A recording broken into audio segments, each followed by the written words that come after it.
Hello students, in today's lecture I will discuss about two-dimensional viewing and window to viewport mapping. Viewing can be defined as how we can view two-dimensional object from different positions is basically called as viewing. So for example, we are having an image and we want to display that image on the screen. So what is happening, we are selecting some portion of the picture and we are displaying that picture on the screen, that is on the device coordinates, and initially the picture that we are viewing, it is on the world coordinates. For example, we are standing in front of hill and we could able to see the front view of the hill. Now what is happening, we are taking some snap on a photographic paper.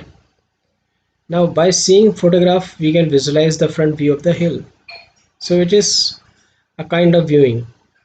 That means we are seeing something on the world coordinate system and we are selecting some portion of that picture and taking it on the display device. Okay, now viewing something on the display device is called as two-dimensional viewing. The example is one type of scaling where we place a big size of picture to a small photographic paper. So initially whatever we are seeing is the picture which is on the world coordinates, and the portion of the picture that we want to display is placed on the window. And after that what is happening, we are mapping that window on the device coordinate, that is on the viewport. This type of scaling is called as viewing transformation. The actual dimension area is window and the photographic paper is called as viewport.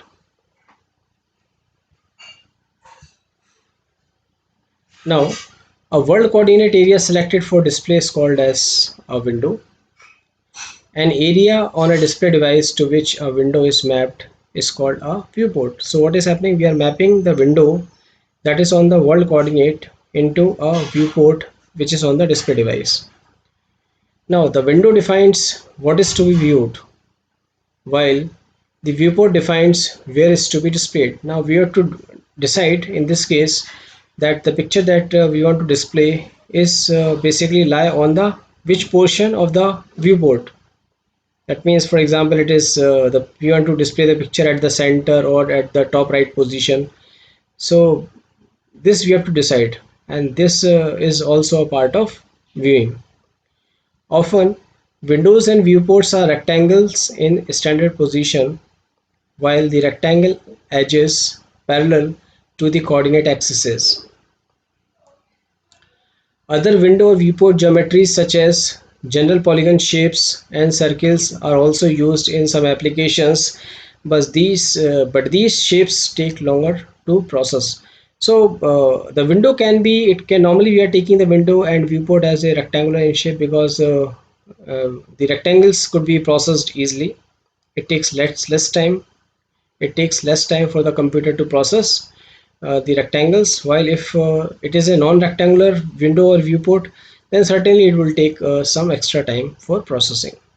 The mapping of a part of a window coordinate seen to device coordinates is referred as a viewing transformation or window to viewport transformation or the windowing transformation. So all these three words are similar, that is the viewing transformation, window to viewport transformation or the windowing transformation.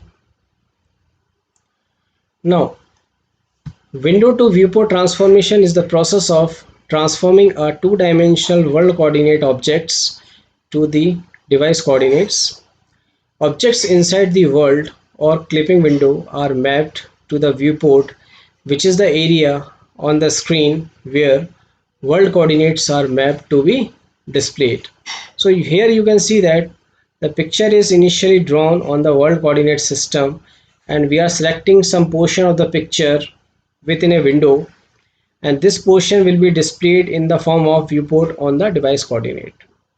Now this type of viewing transformations are used for zooming and reverse zooming.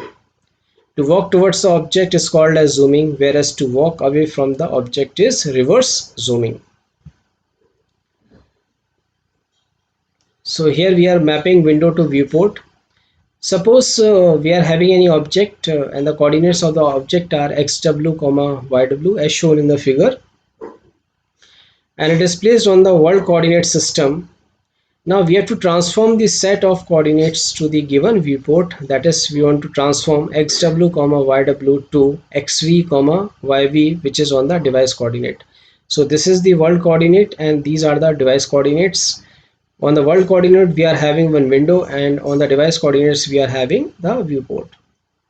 Now to maintain the same relative placement in the viewport as in the window, we require that xv minus xv minimum upon xv maximum minus xv minimum is equals to xw minus xw minimum upon xw maximum minus xw minimum. These are the dimensions along the x-axis, and along the y-axis we are having yv minus yv minimum upon yv maximum minus yv minimum is equals to yw minus yw minimum upon yw maximum minus yw minimum.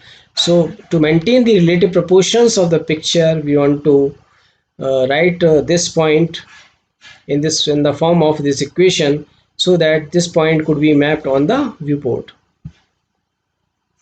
Now we are solving those equations. Now solving these expressions for the viewport position xv and yv.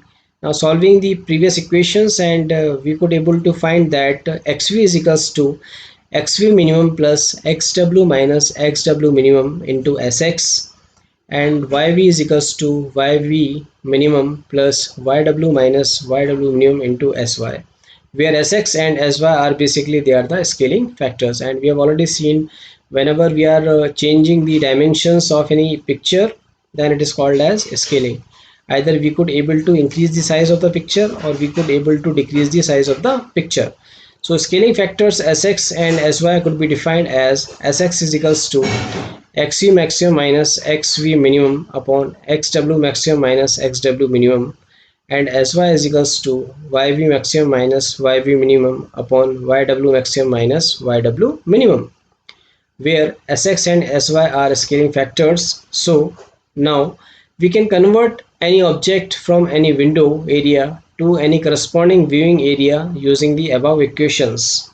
Here, if we provide the same value of two scaling factors, that is, if sx is equals to sy, then the object will be displayed proportionally, otherwise it will be either stretched or contracted.